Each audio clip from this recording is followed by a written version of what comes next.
Hare Krishna, Krishna Krishna, Hare Hare, Hare Rama, Rama Rama, Hare Hare. ओम अज्ञानातिमिरन्धस्य ज्ञानाञ्जनशलाकया चक्षुरुन्मीलितं येन तस्मै श्रीगुरवे नमः। श्रीचैतन्यमनोभीष्टं स्थापितं येन भूतले स्वयं रूप कदा मह्यं ददाति स्वपदान्तिकं। वन्देऽहं श्रीगुरु श्रीयुतपदकमलं श्रीगुरुं वैष्णवांश्च श्रीरूपं साग्रजातं सहगणा रघुनाथान्वितं तं सजीवं साद्वैतं सावधूतं परिजनसहितं कृष्णचैतन्यदेवं श्रीराधा कृष्णपादान् सहगणा ललिता श्रीविशाखान्वितं च। नमो विष्णुपदाय कृष्णप्रस्थाय भूतले श्रीमते भक्तिवेदांत स्वामिनिति नामिने। नमस्ते सरस्वती देवे गौरवाणी प्रचारिणे निर्विशेष शून्यवादी पाश्चात्य देशतारिणे वंशाकल्पतरुभ्यश्च कृपा सिन्धुभ्येव च पतितानां पावनेभ्यो वैष्णवेभ्यो नमो नमः। जय श्री कृष्ण चैतन्य प्रभु नित्यानंद श्री अद्वैत गदाधर शिवासादि श्री गौर भक्त वृंद। हरे कृष्णा कृष्णा कृष्णा हरे हरे, हरे राम राम राम हरे हरे। हरे कृष्णा प्रभु हरे कृष्ण सागर प्रणाम। हरे कृष्णा प्रभु जी सादर हरे प्रणाम। कृष्ण सागर प्रणाम। हरे कृष्णा प्रभु जी सादर प्रणाम। हरे कृष्ण प्रभु जी सादर प्रणाम। हरे कृष्ण सागर प्रणाम। ओम नमो भगवते वासुदेवाय। ओम नमो भगवते वासुदेवाय। ओम नमो भगवते वासुदेवाय। नारायणं नमस्कृत्य नरं चैव नरोत्तमं देवीं सरस्वतीं व्यासं ततो जयमुदीरये। नष्टः प्रायेषु भद्रेषु नित्यं भागवत सेवया भगवते उत्तम श्लोके भक्तिर्भवति नैष्ठिकी। कृष्णाय वासुदेवाय देवकी नंदनाय च नंदगोपकुमाराय गोविंदाय नमो नमः। हरे कृष्णा। आज के श्रीमद् भागवतम दंडवत प्रणाम। हरे कृष्ण प्रभु जी दंडवत प्रणाम। हरे कृष्णा दंडवत प्रणाम। कल हम श्रवण कर रहे थे श्रीमद् भागवतम के पहले स्कंद के 15वें अध्याय से। उसमें हमने कुछ श्लोक का वर्णन किया था। लास्ट श्लोक का जो 31 श्लोक था, आज उसके आगे 32 से स्टार्ट करेंगे।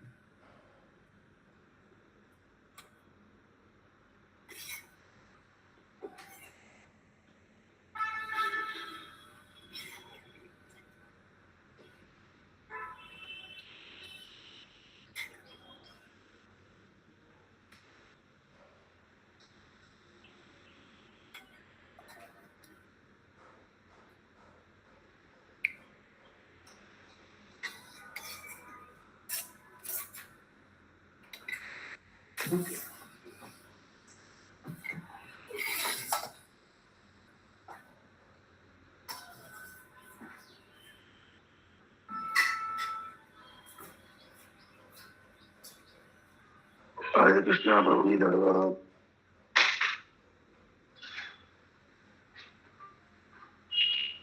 हरे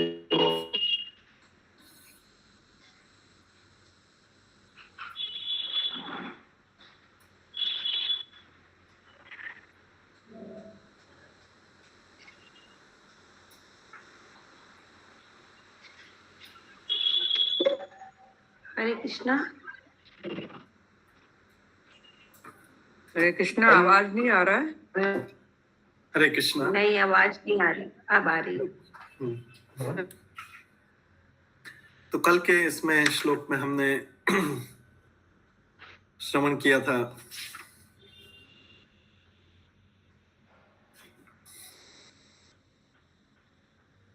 कि जब अर्जुन के सारे संशय थे और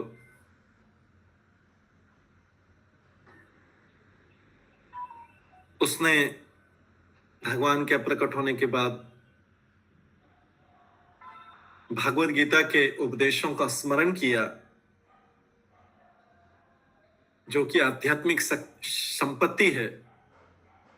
ये भागवत गीता के उपदेश आध्यात्मिक संपत्ति है हमारी। आध्यात्मिक संपत्ति से युक्त होने के कारण उसके द्वैत के संशय पूर्ण रूप से छिन्न हो गए और वो भौतिक प्रकृति के तीनों गुणों से मुक्त होकर अध्यात्म में स्थित हो गया। अर्जुन, अब जन्म तथा मृत्यु के पाश में इसमें फंसने की कोई आशंका नहीं थी, क्योंकि वो भौतिक रूप से मुक्त हो चुका था। किसको? भागवत गीता के उपदेशों का स्मरण करके। अब उसके पास कोई और उपाय नहीं था, भगवान तो प्रकट हो गए थे।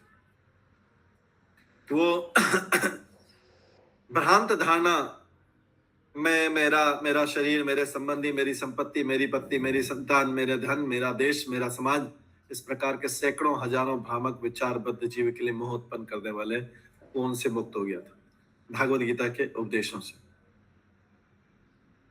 क्योंकि भागवत गीता के उपदेश से वो ये जान लेता है कि कृष्ण ही सब कुछ है, वासुदेव कृष्ण ही सब कुछ है।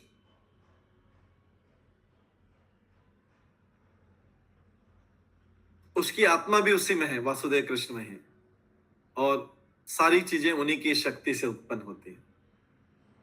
तो ज्यों ही अर्जुन ने इस भागवत गीता के उपदेश को ग्रहण किया, जो ही भागवत गीता के उपदेश को ग्रहण किया, वो पहले भी ग्रहण कर चुका था इसमें, त्यों ही उसको कृष्ण, अपने सखा कृष्ण स्मरण आ गए और उसको ये अनुभव हो गया कि भगवान अभी मेरे सामने उपस्थित है।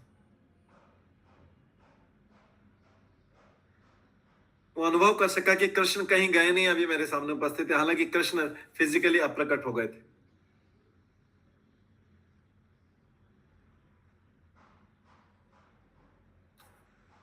और परम ज्ञान के कारण मनुष्य इस प्रकार से, कोई भी मनुष्य, जैसा अर्जुन ने किया, कोई भी मनुष्य भागवत गीता का उपदेश को स्मरण करके अपने सामने कृष्ण की उपस्थिति का अनुभव कर सकता है।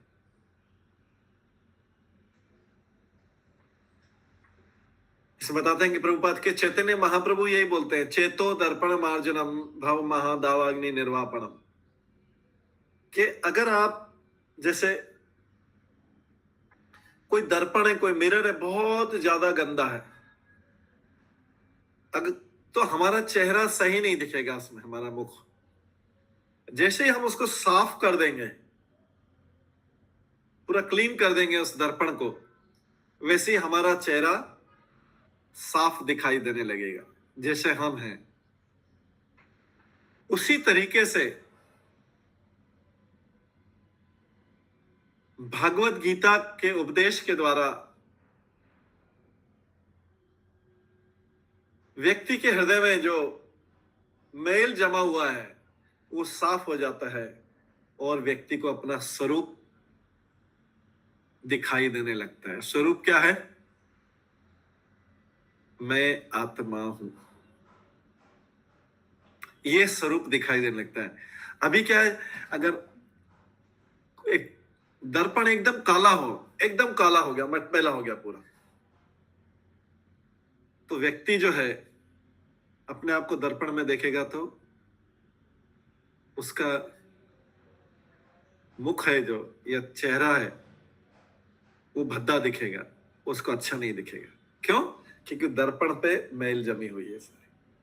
बहुत दिनों से दर्पण, कई महीनों से उसका उपयोग नहीं किया, उसके ऊपर धूल जम गई, कालिक जम गई, धूल बच जाए, तो उसमें फेस देखेगा तो नहीं दिखाई देगा, सच नहीं दिखाई, चाहे कितना भी सुंदर हो, लेकिन वो सच नहीं, क्योंकि दर्पण पे ही कालिक या मिट्टी जम गई। दर्पण साफ करेगा तो उसको जैसा चेहरा है वैसा दिखाई देगा। इसी प्रकार से जैसे वो दर्पण को साफ करते हैं, मार्जिनम, दर्पण को मार्जन करते हैं, साफ करते हैं, चेहरा साफ, मुख साफ दिखाई देता है, मुखमंडल। उसी प्रकार से व्यक्ति अगर हृदय से वो मैल दूर कर दे, वो कालिख दूर कर दे जो जन्मों जन्मों से जमी हुई है, तो हृदय भी दर्पण के समान उसको अपना स्पष्ट चेहरा दिखाएगा, व्यक्ति को उसका स्पष्ट चेहरा दिखाएगा। क्या दिखाएगा? बोलेगा तुम आत्मा हो। अभी तक ये कालिक या मेल जमने के कारण तुम अपने आप को कुछ और समझ रहे थे, तुम अपने आप को शरीर समझ रहे थे, लेकिन अभी देखो चेहरा साफ देखो, ये हृदय में, ये तुम आत्मा हो और तुम भगवान के सेवक हो।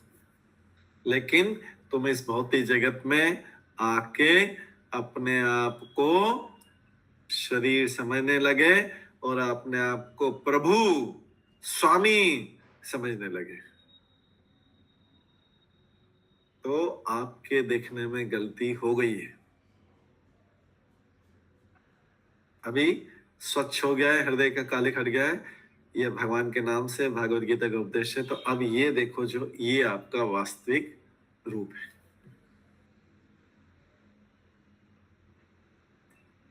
इसलिए हर मंदिर में डेली शिक्षाष्टकम गाया जाता है। चेतो दर्पण मार्जनम भव महादावाग्नि निर्वापणम श्रेय केरव चंद्रिका वितरण विद्या बधुजी आनंदा बुद्धिवर्धनम प्रतिपदम पूर्णामृता साधनम सर्वात्मासनपम परम विजयते श्री कृष्ण संकीर्तनम। श्री कृष्ण के संकीर्तन से, श्री कृष्ण के कीर्तन से, श्री कृष्ण के नाम से हृदय भी वैसे ही साफ हो जाता है जैसे मिरर को, दर्पण को पानी और पोंछा लगा के साफ करते हैं। वैसे ही हृदय रूपी दर्पण भी साफ हो जाता है और सही सही चित्र पता लगता है। धूल के हटने से मनुष्य तत्काल, जैसे ही धूल हटी वो भौतिक मंदिर से मुक्त हो गया, उसको अपनी आध्यात्मिक स्थिति पता लग गई। अरे मैं तो इतनी देर से गलत समझ रहा था, मेरा चेहरा ही सही नहीं दिख रहा था, वो ऐसा है चेहरा मेरा, मतलब मैं आत्मा हूं और मैं भगवान का सेवक हूं। तो फिर मैं अभी क्या कर रहा हूं? मैं तो इधर की सेवा कर रहा था, सारा संसार की सेवा करनी। और अभी पता लगा कि मैं भगवान का सेवक हूं। तो भगवान का सेवक था तो मुझे भगवान की सेवा करनी थी।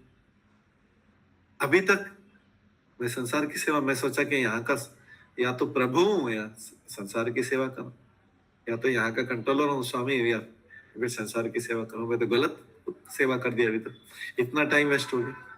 चलो अब तो पता लग गया, अब तो भगवान की सेवा करो।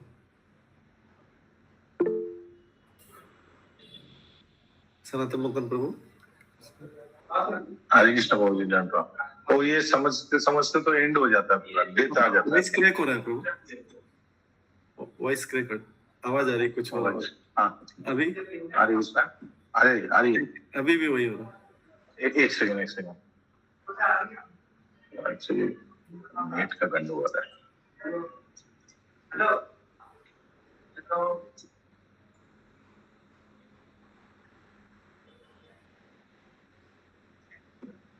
तो मुझे आपका पीछे शायद कुछ आवाज वो आ जाता है।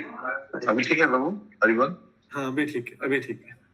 हाँ तो मैं बोला ये हमारा तो जानते जानते सोचते सोचते तो हमारा एंड हो जाता है, मतलब डेथ तक आ जाता है, तो हम ये समझ ही नहीं पाते। हाँ, लेकिन फिर भी जितनी भी देर से पता लगे, फिर भी जितना टाइम बचा वो सफिशिएंट होता है। हम भागवत में बच्चों के एक क्षण भी पता लग जाए, खटवांग महाराज को पता लग गया कि आप हमारी आयु में एक क्षण बाकी है, एक क्षण मतलब एक मुहूर्त हुआ, एक मुहूर्त बाकी, 2 मुहूर्त बाकी, तो तुरंत आ गया वो नीचे पृथ्वी पे आके भगवान की भक्ति में लग गया। तो जितने भी समय बाद पता लगे कोई प्रॉब्लम नहीं, अगर उतना जो बाकी समय में भी कर लिया जाए तो जीवन सफल हो जाए, अपना असली परिचय पता लग जाए, तो जितने भी समय बाद पता लग जाए। धूल के हटने से ही मनुष्य तत्काल समस्त भौतिक बंधन छूट जाता है, और भौतिक बंधन से मुक्त होने का अर्थ है कि आत्मा को मुक्त करना, आत्मा को भी सही परिचय पता लगे। अतः मनुष्य परम ज्ञान में, ज्यों ही मनुष्य परम ज्ञान में स्थित होता है, उसकी देहात्म बुद्धि दूर हो जाती है। सब कुछ क्लियर हो गया, अभी क्लियर हो गया कि मेरा क्या रोल है, मैं किस लिए आया हूं, मेरा क्या रोल है यहाँ पे। ये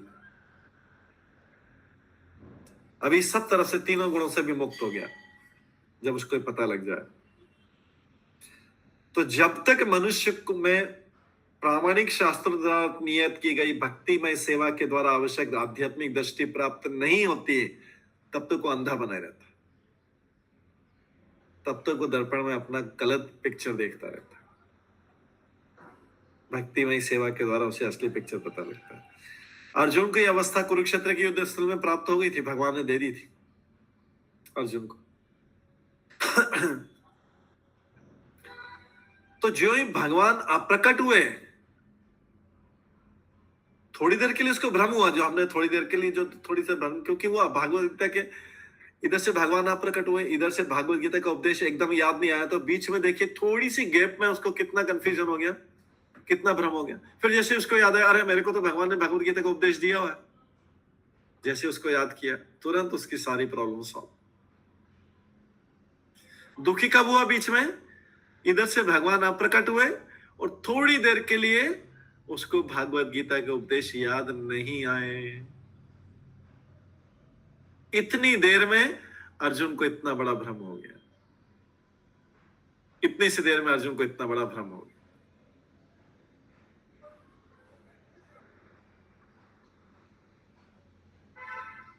भगवान का प्रकट होना और भागवत गीता के उपदेश आने के बीच में जो गैप था उसमें भ्रम हुआ था। ये बताने के लिए हुआ था, भगवान ये बताने के लिए करके देखिए मेरी अनुपस्थिति में इसको भ्रम हो गया, लेकिन जैसे भागवत गीता के उपदेश याद आ गए सारे कंफ्यूजन चले गए। तो मेरी उपस्थिति और भागवत गीता के उपदेशों में कोई अंतर नहीं है, भगवान पर्सनली नहीं भी है, कोई प्रॉब्लम नहीं। भागवत गीता के उपदेश उनकी वाणी तो है, उनको द्वारा बोली गई चीजें तो है। ये अर्जुन का भ्रम दूर हो गया, अर्जुन जो है विश्व की अवस्था से बाहर निकल गया।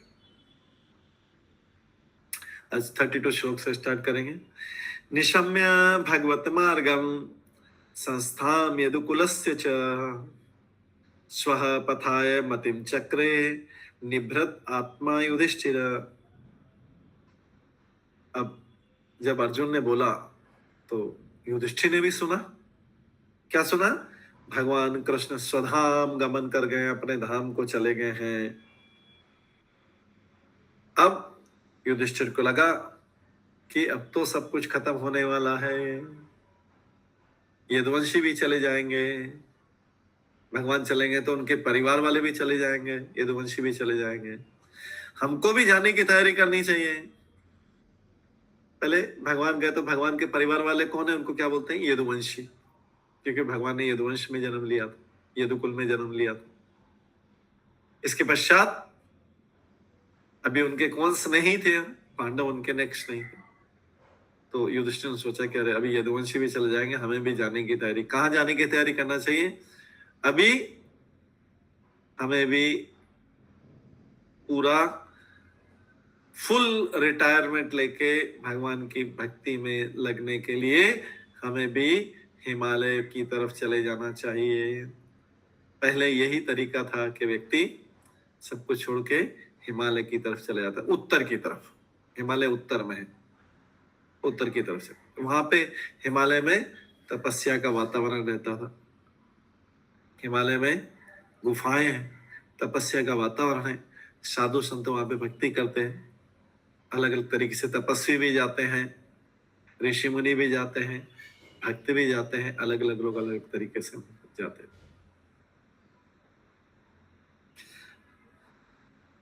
तो तात्पर्य में प्रभुपाद बताते हैं कि संसार के लोगों की दृष्टि से भगवान के दूर चले जाने की खबर सुनकर महाराज युधिष्ठिर ने अपना ध्यान भागवत गीता के उपदेशों की मोड़ा। उन्होंने भी अपना ध्यान बोला, अभी संजटना और चिंता नहीं करना। इतनी देर से इतने सारे प्रश्न पूछे युधिष्ठिर ने अर्जुन से, कितने सारे प्रश्न, ये तो नहीं हुआ था, ये तो नहीं हुआ था, ये तो नहीं हुआ था, ये तो नहीं हुआ था, तुम ऐसा क्यों उदास क्यों?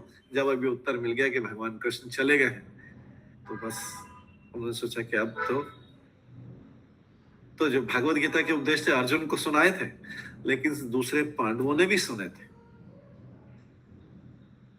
पांडवों ने भी सुने थे, युधिष्ठिर महाराज ने भी सुने थे। युधिष्ठिर महाराज ने तुरंत अपना मन उन्होंने भी भगवान भगवत गीता के उपदेशों में लगा दिया और वे भगवान के प्रकट होने और अप्रकट होने के बारे में सोचने लगे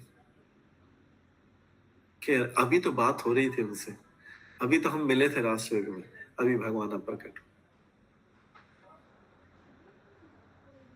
जैसे कोई किसी प्रिय व्यक्ति की मृत्यु हो जाती तो वो लोग बोलते हैं, अरे मैंने अभी कल ही तो बात की थी उससे फोन पे, कल तो बात की थी। एक बोलेगा नहीं मैंने तो अभी आज से सुबह ही बात की थी उससे, वो चले गए। यहाँ पे भगवान अप्रकट होकर चले गए। तो अर्जुन युधिष्ठिर सोचने लगे उनके बारे में कि भगवान केवल ये भगवान की इच्छा पर निर्भर करता है कब प्रकट हो और कब अप्रकट हो जाए, पता ही नहीं लगता। व्यक्ति की मृत्यु व्यक्ति की इच्छा के ऊपर निर्भर नहीं है, लेकिन भगवान का अप्रकट होना पूर्ण रूप से भगवान की इच्छा के ऊपर निर्भर करता है, कब प्रकट होना है कब अप्रकट होना है। भगवान के ऊपर किसी के कोई बाध्य नहीं कर सकता है। जब भी भगवान चाहते हैं कहीं पे भी प्रकट होता है, सब जगह भी प्रकट हो सकते हैं।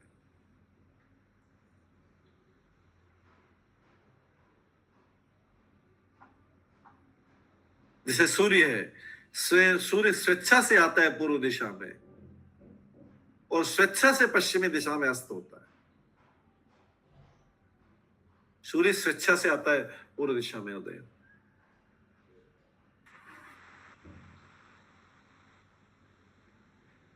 और ऐसा भी हो सकता है कि सूर्य कहीं पे अस्त नहीं हुआ हो अभी और इंडिया में उदय हो गया।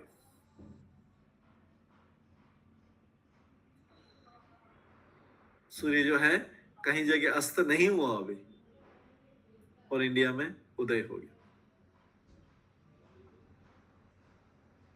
सूर्य के सब जगह दिखाई देता है। जैसे अभी जो गल्फ कंट्री से दुबई और इधर वहां पे भी सूर्य है, इंडिया में भी सूर्य, लेकिन अमेरिका में नहीं होगा अभी। तो सूर्य की इच्छा के ऊपर है कि एक साथ कितने एरिया में एक साथ दिखाई देगा, कितने एरिया में एक साथ नहीं दिखाई देगा। ऐसे ही भगवान की पूरी इच्छा के ऊपर निर्भर करता है किसको दिखाई दे किसको नहीं दिखाई दे, कि कब प्रकट हो कब अप्रकट हो।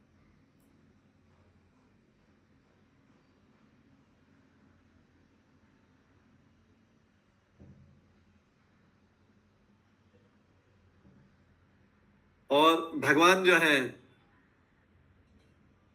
इसलिए बोला गया जो कोई भगवान के जन्म तथा तिरोधान प्रकट और अप्रकट को समझ लेता है वो आध्यात्मिक जगत में चले जाता है।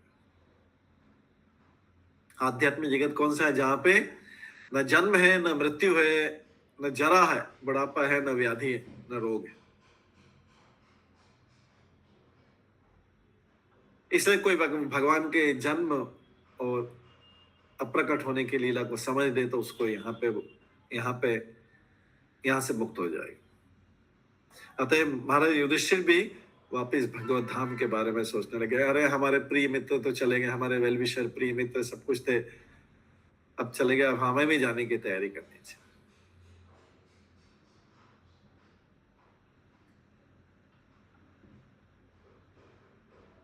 तब भगवान जाते तो उनके साथ उनके पार्षद जो है, ये सब युधिष्ठिर सब पार्षद थे, यदुवंशी भी पार्षद थे। तब उन्होंने सोचा कि अब हमें भी जाने की तैयारी करनी चाहिए। हमारे बॉस तो चले गए, हमारे सब कुछ जो है कृष्ण वो तो चले गए, हमें भी जाने की तैयारी करनी चाहिए। उन्हीं के साथ आए, उन्हीं के साथ के करीब उनसे थोड़ा पहले आए थे। उन्हीं के लीला करने के बाद अब वापस उन्हें चले जाना चाहिए। इसके पश्चात अभी देखें क्या क्या होता है, कौन कौन जाने की सोचता है। 33 श्लोक में देखते हैं। तथाप्यनुसृत्य धनंजय उदितं नाशं यदुनां भगवत गतिं चितां एकांत भक्त्या भगवती यदोक्षे निवेशितात्म परराम संस्रते। अर्जुन द्वारा यदुवंश के नाश तथा भगवान कृष्ण के अंतर ध्यान होने की बात सुनकर सबसे पहले कुंती ने पूर्ण मनोयोग से, पूरी तरह से मन को भगवान में जोड़ दिया। पूर्ण मनोयोग से दिव्य भगवान की भक्ति में अपने को लगा दिया और इस तरह संसार के आवागमन से मोक्ष प्राप्त कर लिया, अपने आप को वहीं खत्म कर दिया। किसी भक्त ने पहले पूछा था कि कुंती माता ने कब शरीर छोड़ा, तो अब छोड़ा, जब उसने कृष्ण का अंतर्धान होना सुना। तो सबसे पहला वो हिमालय पे भी नहीं गई, वो तो यहीं पे सुना और अपने आप को भगवान में लगा दिया, शरीर छोड़ दिया। तो ये कितने बड़े बड़े भक्त थे भगवान के, कि जैसे भगवान के जाने की, अप्रकट होने की न्यूज आई, उसने तो अपना पूरा ध्यान भगवान में लगा दिया और शरीर छोड़ दिया, वहीं के वहीं छोड़ दिया।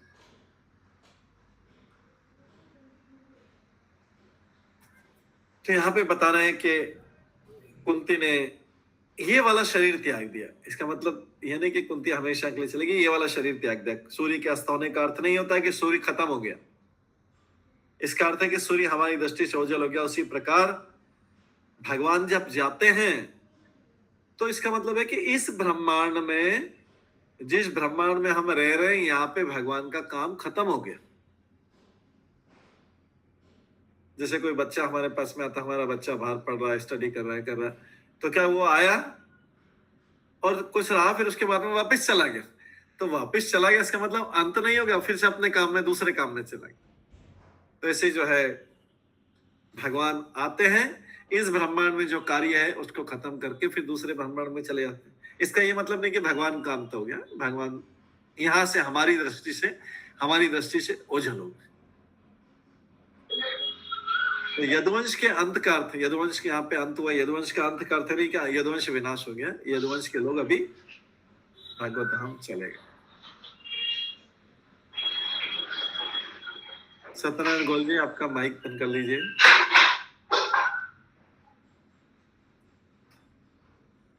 अतः कुंती ने भी वैसा ही किया, उसने भी भगवत धाम जाने का निश्चय किया। अभी युधिष्ठिर महाराज तो सोच रहे थे, इतने में तो कुंती ने तो फटाफट अपना काम किया, भक्ति मन को भगवान में लगाया और वहीं पे प्राण छोड़ दिया।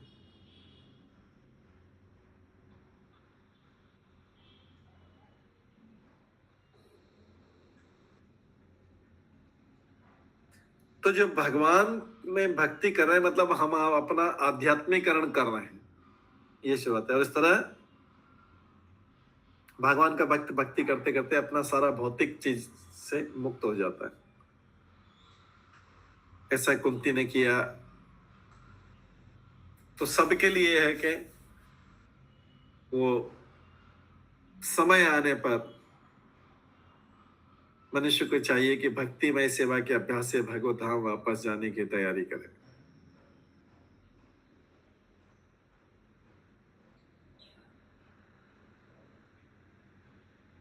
इसके पश्चात क्या होता है आगे 31 श्लोक में, ययारत भुवा भारम ताम तनुम विजहो अजः कंटकम कंटकेनीव द्वयम च अपीशितु समम। सर्वोपरि अजन्मा भगवान श्री कृष्ण ने यदुवंश के सदस्यों से अपना अपना शरीर त्याग करवा दिया। भगवान ने जाने से पहले सब यदुवंशियों से बोला था अपना अपना शरीर त्याग दो, उनको आपस में झगड़ा करा के शरीर त्याग कर दिया। उसके बाद भगवान ने भी कर दिया था। अब अर्जुन ने जब ये न्यूज़ बताई तो कुंती ने भी अपना शरीर त्याग दिया।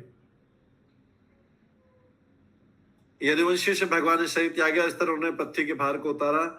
ये कार्य कांटे को कांटे से निकालने जैसा था। यद्यपि नियंता के लिए दोनों एक से, कांटे से कांटे मतलब यदुवंशियों को तो कोई शरीर त्याग करवा नहीं सकता, कोई मार नहीं सकता था यदुवंशी।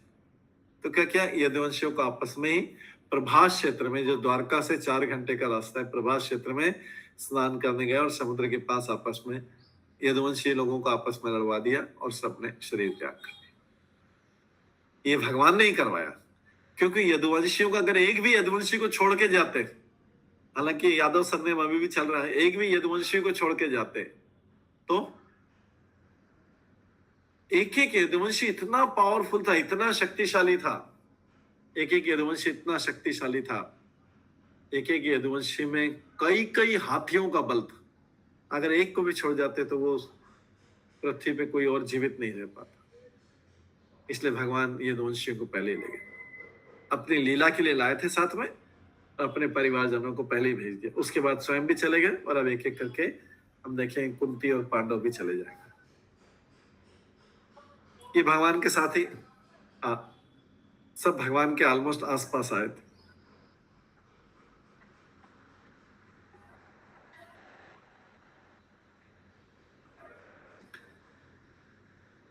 ये भगवान की इच्छा से यदुवंशियों ने आपस में युद्ध किया और एक दूसरे को वध कर दिया।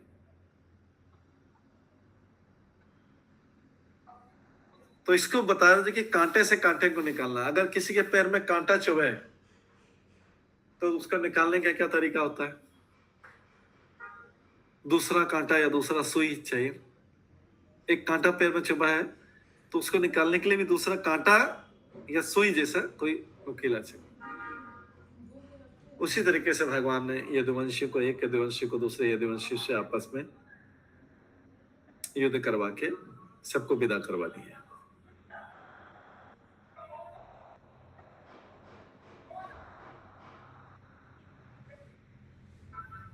इसके पश्चात 35 श्लोक में आता है, यथा मत्स्यादि रूपाणी धत्ते जयात यथा नटः भूभार क्षपितेन जहां तत् च कलेवरम। परमेश्वर ने जिस शरीर को पृथ्वी का भार कम करने के लिए प्रकट किया था उसे उन्होंने छोड़ दिया। उन्होंने अपना वो वाला शरीर यहाँ पे छोड़ दिया। दोनों ही आध्यात्मिक था, लेकिन वो पहचान वाला शरीर छोड़ दिया। वो पहचान छोड़ दी अपनी जिस पहचान में प्रकट हुए थे। वे एक जादूगर के समान विभिन्न शरीरों को जैसे मत्स्य अवतार तथा अन्य अवतारों में धारण करने के लिए एक शरीर को छोड़ते हैं। जैसे भगवान का मत्स्य अवतार का काम खत्म हो जाएगा तो वो वाला शरीर छोड़ देंगे। शुक्र अवतार वाला काम हो गया, शुक्र अवतार वाला शरीर को छोड़ देंगे।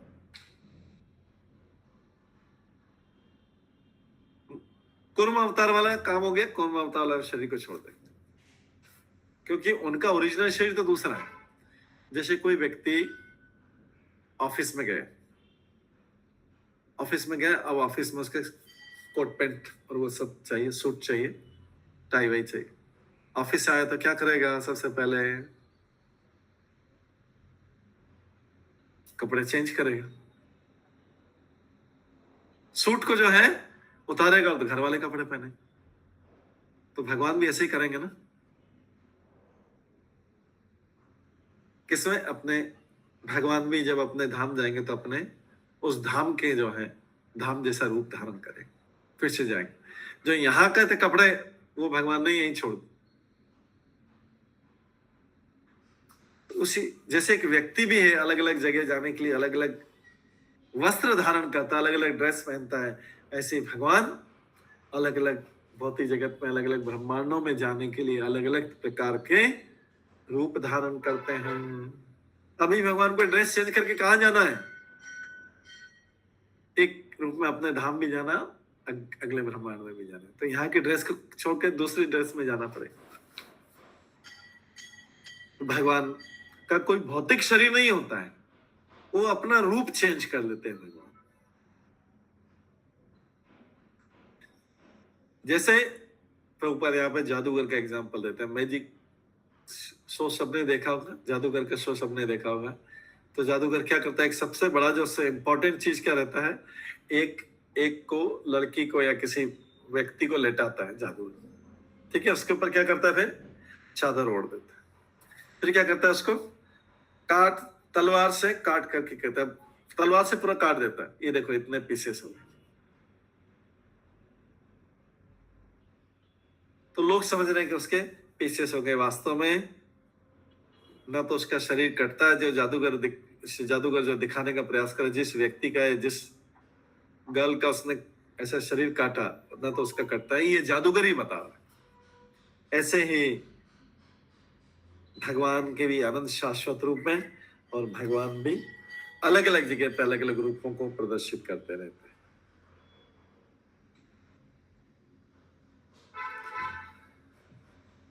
अल्प ज्ञानी लोग जो समझते हैं कि भगवान नष्ट होते हैं या भगवान को मृत्यु प्राप्त होती है, लेकिन वास्तव में भगवान अपना केवल रूप परिवर्तन करते रहते हैं। किसी भी समय उनका शरीर नष्ट नहीं होता है, क्योंकि भगवान का शरीर आध्यात्मिक है, हमारा शरीर भौतिक है, मटेरियल शरीर बॉडी है। भगवान का आध्यात्मिक शरीर है, स्पिरिचुअल बॉडी है।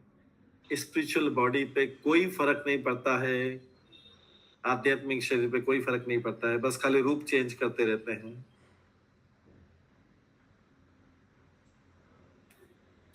इसके पश्चात आता है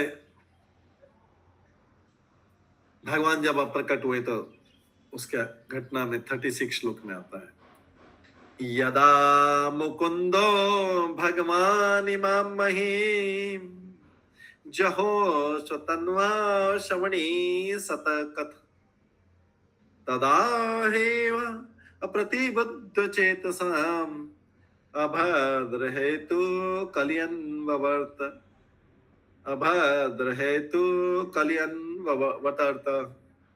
जब भगवान श्री कृष्ण ने अपने उसी रूप के साथ पृथ्वीलोक को छोड़ दिया, उस दिन से कली जो पहले से अंशतः प्रकट हो चुका था, अब वो पूरी तरह से प्रकट हो गया। कली का समय आ गया। ये कलयुग तभी स्टार्ट हुआ। कब स्टार्ट हुआ? जैसे ही भगवान अब प्रकट हुए। पहले वो अंशतः मतलब पहले छुप के देख रहा था, भगवान थे इसलिए चुपचाप छुप के देख रहा था। क्यों छुप के देख रहा था? पहले से क्यों आ गया था? क्योंकि भगवान के भी नियम में यह है कि हर युग का एक अपना अपना समय रहता है। सतयुग का समय है 17,28,000 साल। त्रेता युग का समय है 12,96,000 साल। द्वापर युग का समय 8,64,000 साल है। तो समय 8,64,000 साल भगवान जब गए तो कंप्लीट हो गए थे। जैसे ही भगवान गए 4,32,000 साल वाला कलयुग स्टार्ट हो गया। जैसे एक ड्रामा होता है स्टेज पे जब ड्रामा कंप्लीट हो जाता है तो दूसरा ड्रामा शुरू होने, पर्दा खोलते हैं, दूसरा ड्रामा शुरू हो जाता है। तो यहां पर कलयुग जो है, कलयुग का समय आ गया। ये हमारा वाला समय अभी हम कलयुग में है। ये 5,000 जैसे ही भगवान इस पृथ्वी से प्रकट हुए, इसीलिए तो सब लोग जल्दी जाने की तैयारी कर रहे थे। कुंती महारानी तुरंत चली गई, उन्होंने शरीर छोड़ दिया ध्यान में, भगवान में ध्यान लेके। क्यों? बोले कि अभी तो कलयुग आ रहा है, हमारा तो समय पूरा हो गया, चलो। उसके बाद में पांडव भी सोचेंगे कि करके छोड़ देते हैं, कलयुग आ रहा है, भगवान तो चलेंगे, अभी कलयुग आने वाला है। तो कलयुग का प्रभाव किन लोगों पर पड़ता है? जो पूर्ण रूप से ईश्वर भावना भावित नहीं, उन्हीं पर कली का प्रभाव पड़ता है। लेकिन इनकी तो आयु हो गई थी वैसे ही, इन्होंने सोचा अभी रुक के क्या करना, अभी और क्या रुकना कलयुग के प्रभाव अनेसरी कलयुग में। तो इनका वैसे भी समय पूरा था, ध्यान कर करके जा रहे थे, ध्यान करके या कोई हिमालय में जाके करेंगे। इनके हाथ में था, इन सब लोगों के हाथ में था शरीर को कब छोड़ना है, कब क्या। ठीक है, नित्य रूप कृष्णदास प्रभु। हरे कृष्ण प्रभु। दंडवत प्रणाम प्रभु जी। कली तो परीक्षित महाराज के जाने के बाद में पूरी तरह से प्रकट हुआ था। ठीक है, आंशिक में तो, आंशिक मतलब भगवान जब थे तब आके इसका, जैसे एक ऐसा एग्जांपल दे समझ जाए, जैसे एक ड्रामा चल रहा है, ठीक है, ड्रामा कर रहे हैं, दूसरी ड्रामे वाली टीम अपनी ड्रेस पहन के तैयार होके कॉर्नर में खड़ी हो जाती, नहीं हो जाती है क्या कि नेक्स्ट किसका टर्न है? हमारा है। टाइम में बीच में कोई गैप नहीं होना चाहिए। अब सारी देखेंगे कि एक ड्रामा चल रहा है और साइड में देखेंगे तो पीछे ग्रीन रूम में उधर एकदम खड़ी दूसरी टीम खड़ी। ऐसे ही कलयुग का समय आएगा, कलयुग प्रकट होकर शांत अंशतः खड़ा था, चुपचाप खड़ा था। कब उसका टाइम चालू होगा? जैसे ही भगवान जाएंगे इमीडिएटली उसका टाइम चालू हो जाएगा। टाइम चालू हो गया है अभी पूरा प्रभाव नहीं दिखा है। पूरा प्रभाव परीक्षित महाराज के सामने दिखे, परीक्षित महाराज देखेंगे उसको, अपने राज्य में देखेंगे, काले कपड़े पहने हुए जो है वो गाय और बैल को मारते हुए, उस समय देखेंगे उसको। परीक्षित महाराज को तलवार से मारने का करें, क्योंकि वो वीर योद्धा था। हालांकि उनको भी पता था कि कलयुग का टाइम स्टार्ट हो गया है, ये नियम भगवान ने ही बनाया हुआ है, तो इसलिए क्या बोल रहे हैं, ठीक है, फिर मारा नहीं उसको, मार देते, क्योंकि उनको पता नहीं नियम क्या है, इसका भी तो टाइम आ गया, अभी कलयुग का भी तो टाइम आ गया, सतयुग, त्रेता युग, द्वापर युग, कलयुग का टाइम आ गया इस महाराज। तो उसको क्या बोल दिया, मेरे राज्य में क्या दिखना नहीं चाहिए, यहाँ रह लो, चलो जाओ। ये 4 जगह पे, जहाँ पे मांसाहार होता है, जहाँ पे अवैध संग होता है, जहाँ पे नशा होता है, और जहाँ पे जुआ होता है, गैम्बलिंग होता है, यहाँ पे रह लो। और ठीक है, 5वीं जगह भी दे देते, चलो जहाँ पे गोल्ड रहता है बहुत ज्यादा मतलब धन है किसी के पास, वो झगड़े के कारण वहां रह लो, चलो। ऐसा नहीं बोल रहे कि भाग जाओ, मैं रहना ही नहीं तुम, ऐसा नहीं बोला परीक्षित। क्या बोला, मेरे राज्य में ऐसे दिखाई नहीं देना। फिर उसने बोला, कहाँ, मैं तो, मेरा तो समय आ गया, मेरे को तो चालू होना ही भगवान का ही नियम है कि मेरा तो चालू हो। बोले ठीक है, यहाँ पे रह लो, जगह बता दी उसको ओपनली, छुप कर। फिर परीक्षित महाराज गए, उसके बाद आगे उनका बेटा धीरे धीरे धीरे धीरे फिर एकदम ओपनली आने लग गया। ओपन होता रहा, और अपना अभी और ओपन हो गया। बोले अभी तो गाय को मारूंगा, बैल को भी मारूंगा, सबको खाऊंगा भी सही, सबको मारूंगा, सभी। कल बोला सब करवाऊंगा मैं, मेरा राज्य है, मैं सारी चीजें करूंगा, अवैध नशा भी करूंगा, अवैध संग भी करूंगा, नशा भी करूंगा, मेरा राज्य है, मेरा टाइम है। और परीक्षित महाराज से मैं डरता था, इसलिए चुपचाप 4 जगह पे रह रहा हूं। अब मैं हर जगह पे रहूंगा, मैं मंदिर में भी रहूंगा। तो कलयुग जो है, कई बार मंदिर में भी छुपा रहता है, तो मंदिर में भी कई बीच में वाद विवाद हो जाता है, कली आ जाता है, तो जो भी कई बार मंदिर में वाद विवाद, आश्रमों में वाद विवाद हो जाता है। कली तो सब जगह घुस गया, अभी एक जगह घुस गया। बोले मैं सब जगह अपना प्रभाव दिखाऊंगा, अब कोई परीक्षित नहीं है यहाँ पे, अब मेरा राज्य है। मैं अभी डर जो था परीक्षित के टाइम पे चुपचाप बैठा हुआ था, खाली 4 जगह पे था मैं, अब मैं किसी से डरने वाला नहीं। मैं मंदिरों में घुसूंगा, चर्च में भी घुसूंगा, मस्जिदों में भी घुसूंगा, घरों में भी घुसूंगा, सब जगह एक जगह पे घुसूंगा। भक्तों के पास में बीच में भी मैं रहूंगा। कहीं 2 भक्तों के बीच में झगड़ा हो जाएगा तो मैं वहीं पे एकदम अपना वो दिखा, मैं भक्तों के बीच में भी घुस जाऊंगा, ग्रुप में भी घुस जाऊंगा, मैं जो अलग अलग ग्रुप बना रखे उसमें भी घुस जाऊंगा। तो इसलिए वो यहाँ तक उसकी, वो 4 जगह तो छोड़ के अभी सब जगह आ गया कलयुग। और धीरे धीरे धीरे धीरे कलयुग पूरा अपना राज्य कंप्लीटली फैला ले। टाइम है उसको, भगवान ने दिया सब। लेकिन क्या फिर बोला है कि जो लोग ईश्वर भावना भावित नहीं है, उन्हीं पर कली का प्रभाव पड़ता है। इन भक्तों में भी जो कमजोर हैं, एकदम कमजोर भक्त हैं, उनके ऊपर कली का प्रभाव हमेशा रहेगा, हमेशा लड़ाई झगड़ा। मनुष्य अपने आप को भगवान की देखरेख में रखकर कलयुग के प्रभाव को निरस्त कर सकता है, लेकिन जो भगवान की देखरेख में डायरेक्टली, जिसके ऊपर भगवान अपनी दृष्टि डाले हुए हैं, उधर कलयुग देखेगा नहीं। बोलेगा इधर तो ऊपर से कैमरा सीसीटीवी लगा हुआ, इधर सीसीटीवी लगा हुआ, इधर नहीं जाना, ऊपर से देख रहे हैं, ऊपर वाला देख रहा है, इधर सीसीटीवी लगा, इधर नहीं आना, इधर तो जहाँ पे सीसीटीवी नहीं लगा। सीसीटीवी नहीं लगाने का मतलब है कि जहाँ पे भक्त लोग भगवान की दृष्टि में नहीं है,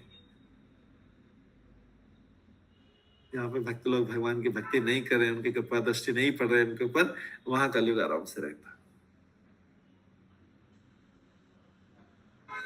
ठीक है, अनीता शर्मा माता जी। हरे कृष्णा प्रभु जी, दंडवत प्रणाम। प्रभु जी, ये पूछ रही थी मैं कि जैसे आपने बोला कि भगवान का जो है वो आध्यात्मिक शरीर है, हाँ। और हमारा भौतिक शरीर है, तो क्या आत्मा भी हमारी भौतिक है, या फिर जैसे कोई अच्छा होता है या भक्त होता है तो उसकी आत्मा आध्यात्मिक है? नहीं, आत्मा सबकी आध्यात्मिक है, सभी आत्माएं एक जैसी है। शरीर सबका अलग अलग है, स्थूल शरीर भी अलग अलग है और सूक्ष्म शरीर भी अलग अलग है। इस शरीर के प्रभाव के कारण हर व्यक्ति अलग अलग प्रकार के काम करता है। आत्मा सबका एक जैसा है। शरीर का प्रभाव प्रभु जी? हाँ, शरीर 2 प्रकार के होता है। शरीर एक तो ग्रॉस बॉडी जो सामने दिख रहा है, स्थूल शरीर है, और एक इसके अंदर सूक्ष्म शरीर रहता है, मन बुद्धि अहंकार का जी। तो ये दोनों शरीर हर व्यक्ति के लिए अलग अलग रहते हैं। अलग अलग इन द सेंस के सेम आई सेम नोज उसी टाइप का, लेकिन उसका जो चिंतन, सोचने का तरीका, ये देखने का तरीका, विचार करने, कार्य करने का तरीका हर व्यक्ति का अलग अलग होता है संसार में। लेकिन आत्मा एक है सब में। आत्मा एक है तो लेकिन आत्मा चुपचाप बैठी रहती है और इस भौतिक जगत में आके शरीर सारा कार्यकलाप करता रहता है। आत्मा चुपचाप बैठी रहती है। जब आत्मा भगवान, जब वो व्यक्ति भगवान का ध्यान कर लेगा, भगवान का भक्त बन जाएगा, तो आत्मा डोमिनेट करेगी और शरीर अपने कार्य को पीछे कर देगा। तो जो भक्त होगा वो अपने शरीर की बातों को नहीं सुनेगा। अगर उसकी आंखें सोच रही कि मैं बाहर जाके सुंदर दृश्य देखूं, वो बोलेगा नहीं। वो बच्चेगा मैं अच्छा पॉप म्यूजिक, रॉक म्यूजिक सुनूं कानों से, वो बोलेगा नहीं, ये नहीं करना, ये करना है। और मन सोचेगा सूक्ष्म शरीर में, अभी तो ऊपर का शरीर हो गया, ग्रॉस बॉडी जिसमें सुनना देखना हो गया, उसको मना कर दिया। सूक्ष्म शरीर का क्या होगा? मन बोलेगा मुझे वहां घूमने जाना है या ये करना है। लेकिन भक्त बोलेगा, उसके पास बुद्धि नहीं, ये नहीं करना। तो इसमें क्या है, जब व्यक्ति भक्त होता है तो आत्मा डोमिनेट करने लगता है, और अभक्त होता है तो शरीर डोमिनेट करने लगता है। दोनों, स्थूल शरीर, सूक्ष्म शरीर दोनों। और आत्मा बेचारा चुपचाप बैठा रहता है, क्योंकि आत्मा को कहीं से सपोर्ट नहीं मिल रहा है। भक्त नहीं है ना, तो कहां से सपोर्ट मिलेगा? नहीं मिलेगा सपोर्ट। बेचारा चुपचाप आत्मा बैठा रहता है, जो गलत काम करना है सब करता है, शरीर का। लेकिन जब व्यक्ति भक्त होता है तो उसको सपोर्ट कहां से मिल रहा है? भगवान से सपोर्ट मिल रहा है। भगवान क्या बोलते हैं भगवत गीता में? तेषाम सतत युक्ता नाम, जो मेरे से युक्त रहता है, कनेक्टेड रहता है। क्या कहता हूं? सिग्नल मिलेगा, मेरा सिग्नल मिलेगा। जैसे मोबाइल कनेक्टेड रहता है ना, हमेशा टावर से सिग्नल मिलता है। तो इसमें क्या बोलते हैं? तेषाम सतत युक्ता नाम भजताम प्रीति पूर्वकम ददामी बुद्धि योगम, तब उसको मैं बुद्धि देता रहता हूँ। भगवान बोलते हैं जो मेरे से कनेक्टेड रहता है उसको प्रीति पूर्वक भजता रहता है, उसको क्या करता रहता हूँ मैं? सिग्नल देता रहता है, ए भाई इधर नहीं, मना कर दे, सबको मना कर दे, कुछ नहीं होगा, मैं पीछे हूँ। तो भगवान पीछे सपोर्ट दे रहे। तो आत्मा उस समय एकदम बलशाली रहता है, आत्मा डोमिनेट करता है। तीनों चीज है, लेकिन आत्मा डोमिनेट करता है, क्योंकि भगवान सपोर्ट कर रहे हैं। भगवान सबको सपोर्ट करने को तैयार है, बशर्ते कि भक्त इच्छा करे। तो भगवान आत्मा को सपोर्ट देते हैं, आत्मा को जागृत रखते हैं। आत्मा के ऊपर जो चेतना का कवरिंग है उसको हटा देते हैं, भौतिक चेतना का कवर हटा देते हैं, और व्यक्ति को डायरेक्टली भगवान का सिग्नल मिलता रहता है, ये करना है, ये नहीं करना है, ये करना है, ये नहीं करना है, ये करना है, ये नहीं करना। जी प्रभु जी, थैंक यू प्रभु जी। ठीक है। तो इसलिए भक्त की आत्मा एकदम सचेत रहती, पूर्ण कृष्ण चेतना में रहता है भक्त। भक्त की सामान्य व्यक्ति की आत्मा, चेतना जो है आत्मा को ढक लेती है। जो भौतिक चेतना है, दूषित चेतना है, वो ढक लेती है आत्मा को। तो आत्मा की बात की सुनवाई नहीं होती, इसलिए आत्मा तो फंस गया उसमें, उस शरीर में फंस गया। और अभी जब तक चेतना की सफाई, चेतना का पर्दा, ये दूषित चेतना का कवर नहीं हटेगा, तब तक आत्मा कुछ नहीं कर सकता। हेल्पलेसली एक शरीर से दूसरे शरीर में चुपचाप जाता रहेगा, क्योंकि शरीर इतना डोमिनेट करने लग गया है। दोनों सूक्ष्म शरीर से, सूक्ष्म शरीर में मन बहुत डोमिनेट करता, नहीं ये करूंगा, ये नहीं करूंगा, ये करूंगा। और उधर इंद्रियां जो है, स्थूल शरीर में क्या है? इंद्रिया। हमको ये देखने की इच्छा है, हमको ये सुनने की इच्छा है, हमको ये खाने की इच्छा है, हमको वो ये करने की इच्छा है, हमको वो करने की इच्छा। तो दोनों शरीर पाव डोमिनेट करने लगते हैं और आत्मा चुपचाप बैठा रहता है, एक अभक्त के लिए। लेकिन भक्त का एंटीना खुला रहता है, वो बोलेगा जो भगवान से सिग्नल आएगा वही करूंगा। तेषाम सतत युक्ता नाम भजता प्रीति पूर्वकम ददामी बुद्धि योगम, तब भगवान जो बुद्धि देंगे वैसा वैसा करूंगा मैं। वहां से जो सिग्नल आएगा वैसा वैसा करूंगा, और किसी की बात सुनूंगा नहीं, संसार के किसी भी व्यक्ति की बात सुनूंगा नहीं।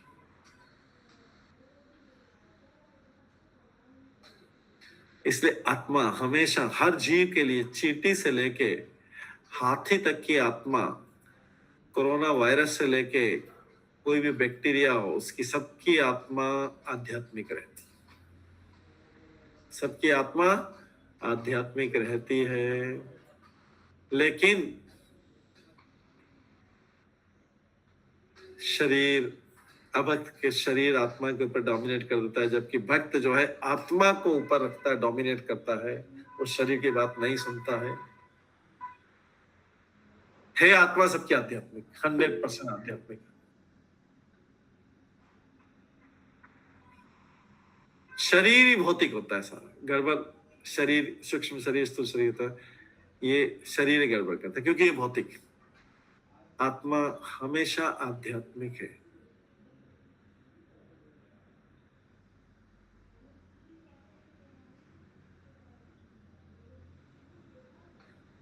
ठीक है, पालिका अग्रवाल माता जी बताइए। जी प्रभु जी, थैंक यू प्रभु जी। Thank you. हरे कृष्ण प्रभु जी, दंडवत प्रणाम प्रभु जी। प्रभु जी, तो कभी कभी हम लोग को लगता है कि हम, हमारी आत्मा या भगवान इंडिकेशन दे रहे हैं, या फिर हमारा कुछ स्पेकुलेशन है, या हमारा मन कुछ बोल रहा है, तो उस चीज को हम लोग कैसे डिफरेंशिएट कर सकते हैं प्रभु जी? हाँ, उस चीज को बुद्धि डिफरेंशिएट कर सकती है। बुद्धि को ये सोचना चाहिए कि ये कहीं ऐसा इमोशनल चीज तो नहीं आ रही, मैं सोच रहा हूँ। लोग बोलते हैं अरे मेरे को तो आत्मा की आवाज आ रही है। कई बार लोग ऐसी बोलते हैं, अरे मेरी आत्मा की आवाज आई तो मैंने ऐसा कर दिया, मेरी आत्मा की आवाज आई। आत्मा तो आवाज देती नहीं, आत्मा की आवाज नहीं होता है।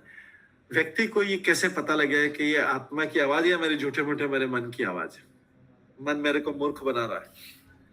तो ये पता करने के लिए बुद्धि का उपयोग करना चाहिए। बुद्धि क्योंकि मन के ऊपर है। बुद्धि अगर किसी की आध्यात्मिक है, और ये भी आध्यात्मिक बुद्धि वाला कर पाएगा, जो जिसके पास भौतिक बुद्धि है वो सोचेगा कि हर आवाज ये आत्मा की आवाज है, वो ऐसा लोगों को मूर्ख बनाएगा। मेरी आत्मा की आवाज आई तो मैंने ऐसा कर दिया, मेरी आत्मा की आवाज आई तो ऐसा कर दिया। आत्मा तो ऐसे इतने इजीली आवाज नहीं करता है। बुद्धि का उपयोग करना चाहिए। बुद्धि को भक्त ये सोचता है कि बुद्धि से पूछेगा, ये सब एक बहुत जल्दी जल्दी होता है सारा। बुद्धि से पूछता है ये जो मैं कार्य कर रहा हूं ये भगवान के फेवर में है या भगवान के फेवर में नहीं। अगर ये भगवान के फेवर में, इससे भगवान को फायदा हो रहा है, तो इसका मतलब है कि ये भगवान गाइडेंस दे रहे हैं। अगर मैं भगवान के फेवर में या अपने फेवर में देखूं ये मेरे फेवर में आ रहा है, तो ये जो है आत्मा की आवाज नहीं है। जैसे एक एग्जांपल देते हैं, सिंपल एग्जांपल समझ में आएगा। मान लीजिए कि हमारी शाम की 7 से 8 की क्लास है, कोई 7 से 8, 7:30, 7:30 की 7 क्लास। अब उसी समय पर हमारे इंपॉर्टेंट मैरिज का इनविटेशन है। अब हम क्लास अभी तक रेगुलरली अटेंड कर रहे थे और इसी समय मैरिज का इनविटेशन है, एक इंपॉर्टेंट, वो भी बोलेगा बहुत क्लोज फ्रेंड है, आना ही है, तुम्हारा आने में काम चलेगा। फंस गया तो इधर से क्लास में भी हम रेगुलर, अभी तक हमारा रिकॉर्ड है कि हम रेगुलर रहते हैं। अब किधर जाएगा, किधर जाए, दोनों में से किधर जा रहे, ये जाएंगे तो ये जाएंगे तो ये। तो भगवान ऐसे हम बुद्धि देते हैं। जो भक्त होगा वो विचार करेगा, जो अभक्त होगा वो बोलेगा क्या क्लास क्या है, पहले तो मैरिज जाना, फ्रेंड ज्यादा इंपॉर्टेंट है, ये क्लास ज्यादा इंपॉर्टेंट। पहले फ्रेंड मेरा फ्रेंड है, जन्म अगले जन्म में मेरे साथ वही रहेगा, 7 जन्मों तक 8 जन्मों तक मेरे साथ वही जाएगा आगे, मेरा फ्रेंड। तो पहले जो अभक्त है वो सोचेगा भी नहीं, लेकिन भक्त अभी थोड़ा दुविधा में। जो एकदम ऊंचे लेवल का भक्त है वो भी नहीं सोचेगा, वो बोलेगा नहीं मेरे को तो पहले क्लास कर। अब जो थोड़ा सा बीच का भक्त है वो सोचेगा क्या करना चाहिए दोनों में, इधर भी ये भी, मित्र भी नाराज हो जाएगा, इधर भी ये भी। तो वो थोड़ा सोचता है, तो भगवान सोचता है थोड़ा सा, भगवान उसको ज्ञान देते हैं। भगवान बोलते हैं कि भाई ऐसा कर तो क्लास अटेंड कर ले, और फिर तुरंत जैसे क्लास खत्म हो भाग के चले जाना, और सब लोग तो वहां पे 9 बजे से पहले कोई आएगा ही नहीं, समझ ले को 9 बजे से पहले कोई आएगा नहीं। और थोड़ा लेट भी अगर सबसे बोल देना सॉरी सॉरी सॉरी लेट हो गया, बोल देना सॉरी सॉरी सॉरी लेट हो, सॉरी बोलने में क्या जाता है। कल में तो हर कोई सॉरी बोल देता है गलती करके, मर्डर करके भी बोलते हैं सॉरी मर्डर हो गया, तो सॉरी बोल देना होता जाके, वो भी अटेंड कर लेना, पहले क्लास पूरी अटेंड कर लेना, ये भगवान बुद्धि देंगे। तो क्या है कि जो भी डिसीजन भगवान के फेवर में जा रहा है, इसका मतलब वो भगवान का गाइडेंस। तो मटेरियल काम भी हो गया, थोड़ा इधर उधर प्लस माइनस करने से हो गया काम, मटेरियल काम प्लस माइनस हो गया, स्पेशल काम पूरा हो गया, मटेरियल काम भी, और किसी तरीके से एडजस्ट कर लिया, इधर उधर करके थोड़ा बहुत बोल बुला के ये सॉरी सॉरी बोल दिया, ये कर दिया।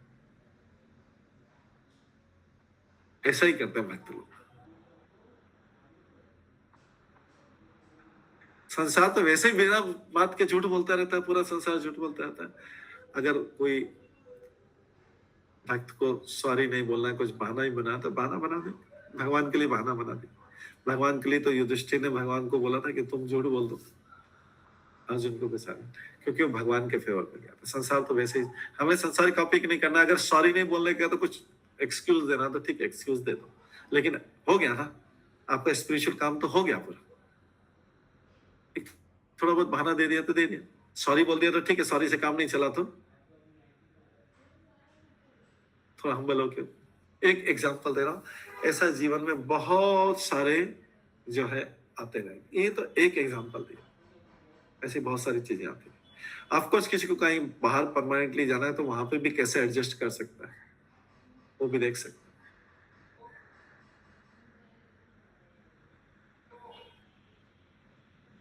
कैसे एडजस्ट कर सकते। कई से लोग घूमने जाते हैं, कई लोग विवाह के समय भी जो है वो उसको किसी तरीके से मैनेज कर देते हैं। तो इसलिए जो है अगर डिसीजन भगवान की तरफ जा रहा है, उनके फेवर में जा रहा है, इसका मतलब हमारा काम सही हो गया है या सही हो रहा है। तो ये बुद्धि जो है, भक्त अपनी बुद्धि का उपयोग करता है। जो मूर्ख व्यक्ति है उसके लिए क्या है, देखा, हम एक मूर्ख व्यक्ति का भी एग्जांपल देते हैं। कोई मूर्ख व्यक्ति ऐसे ही नए नए क्लास अटेंड करने जुड़ा, ठीक है, देख लेते हैं, इधर भी देख लेते हैं, क्लास अटेंड। एक एग्जांपल दे रहा हूँ मैं, क्लास का ही नहीं दे रहा हूँ, सारी चीजों का एग्जांपल दे रहा हूँ। और भी दूसरे क्लास तो एक एग्जांपल सामने है, वो बोलेगा चलो यार, वो बोलेगा अरे आज तो क्लास है 7 से 7, अरे छोड़ो छोड़ो क्लास क्या करना, चलो इधर घूमने चलो, उधर का। वो बोलेगा ठीक है यार, क्लास देखेंगे, अभी बाद में देख लेंगे उसको। ये मूर्ख व्यक्ति। जो थोड़ा बुद्धिमान है, बीच का भक्त है, वो विचार करेगा। और तीसरा जो उच्च कोटि का भक्त है, बोला नहीं क्लास है, उसके बाद देखेंगे, अभी तो मैं बात ही मत, इस टाइम के लिए तो बात ही मत कर, उसके बाद देखते। वो भी करेगा, संसार में रहेगा, बोले उसके बाद देखूंगा, बट इसका इस टाइम का तो बात मत करो। ये एकदम दृढ़ वाला है।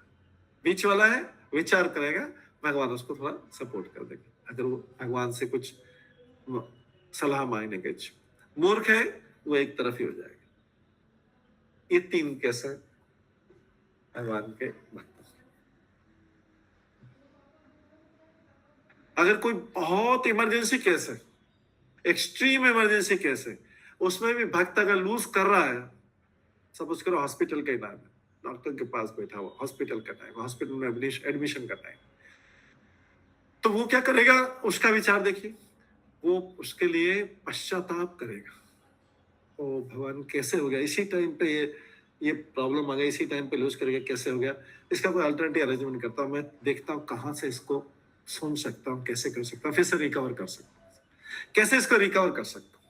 बहुत बड़ा लॉस हो गया, ये तो पूरी तरह फंस गया, हॉस्पिटल से निकल ही नहीं पा रहा हूँ, डॉक्टर भी अलाउ नहीं कर रहा, तो अभी क्या करो, पूरी तरह फंस गया, लेकिन मैं इसको कवर कर लूंगा, उसका दृढ़ निश्चय, इसका सॉल्यूशन निकाल लूंगा, सुन लूंगा किसी तरीके से, कहीं से सुन लूंगा, रिकॉर्डिंग में सुन लूंगा, इससे सुन लूंगा, वो करूंगा, अलग अलग तरीके से कर सकते।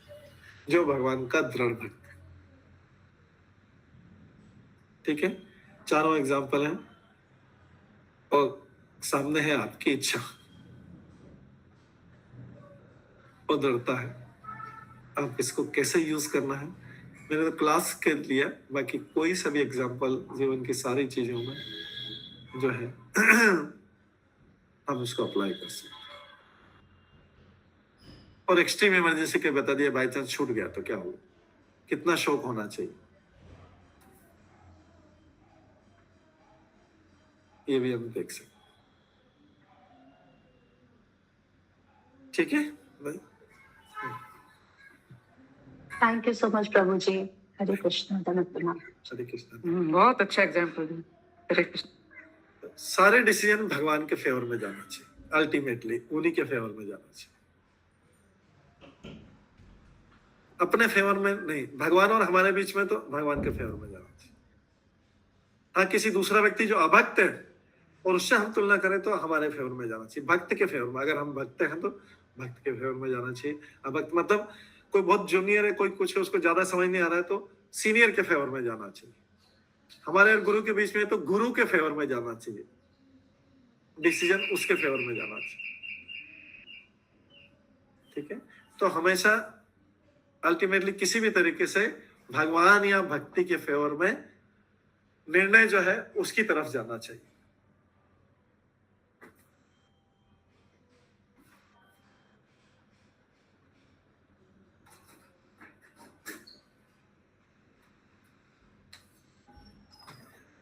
ठीक है, तो इसके आगे है, इसी श्लोक को पूरा पढ़ लेते हैं। तो जो लोग पूर्ण रूप से ईश्वर भावना भावित नहीं है, उन्हीं पर कली का प्रभाव पड़ता है। वही सबसे ज्यादा कंफ्यूज भी रहेंगे, भ्रमित रहेंगे, और उनसे गलत काम भी होगा, उनका निर्णय भी गलत होगा, डिसीजन उनका गलत होगा, जो पूर्ण रूप से कृष्ण भावना भावित नहीं है।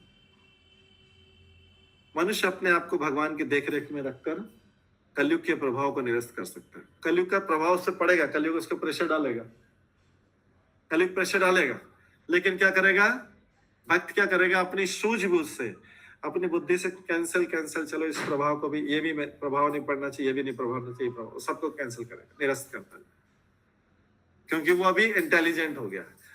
इंटेलिजेंस किसी की बुद्धिमान कोई व्यक्ति है, इससे नहीं नापा जाएगा कि वो बहुत चतुर है, क्रुकेड है, कई लोगों को धोखा दे दिया, चालाक दे दिया, किसी तरीके से धन कमा लिया, उसको चतुर नहीं।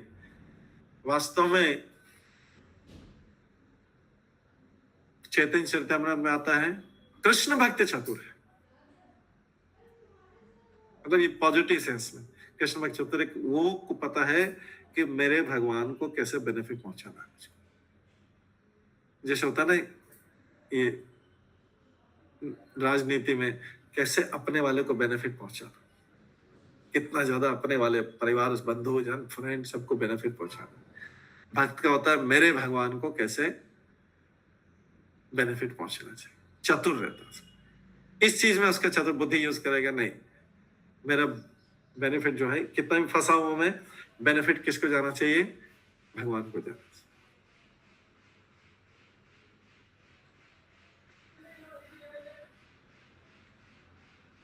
तो कलयुग का पदार्पण कुरुक्षेत्र युद्ध के बाद हो गया था, किंतु भगवान की उपस्थिति के कारण अपना प्रभाव नहीं दिखा सका था। ये हमने ऑलरेडी पढ़ लिया है। आ गया था, उसका टाइम आ गया था, पर्दे के पीछे खड़ा था कलयुग। भगवान जैसे गए, पर्दा खुला और कलयुग सामने आ गया। सबसे पहला सीन उसने परीक्षित महाराज को दिखा दिया, गाय और बैल के ऊपर मारने लग गया। ये कलयुग का लक्षण है, गाय और बैल को मारना, उसका वध करना, ये कलयुग का लक्षण है। सबसे पहला तो परीक्षित महाराज ने तो उसको तलवार निकाल ली। इतने परीक्षित महाराज भगवान के भक्त थे, तलवार निकाल ली। राजा है वो, बोले मेरे राज्य में। फिर जब उसने बहुत रिक्वेस्ट करके 4 जगह रहने का जगह दिया था उसको,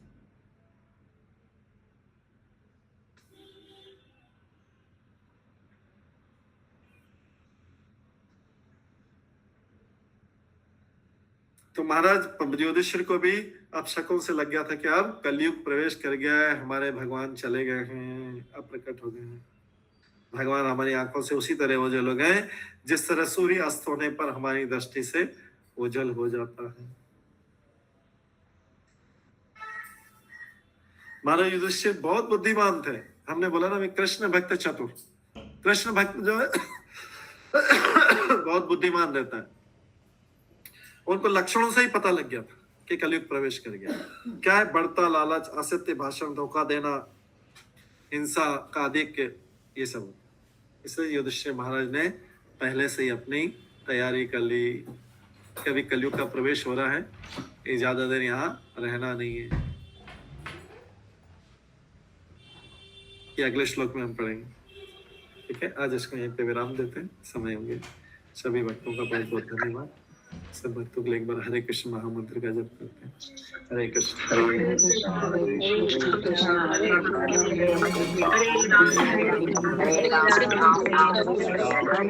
हरे राम राम राम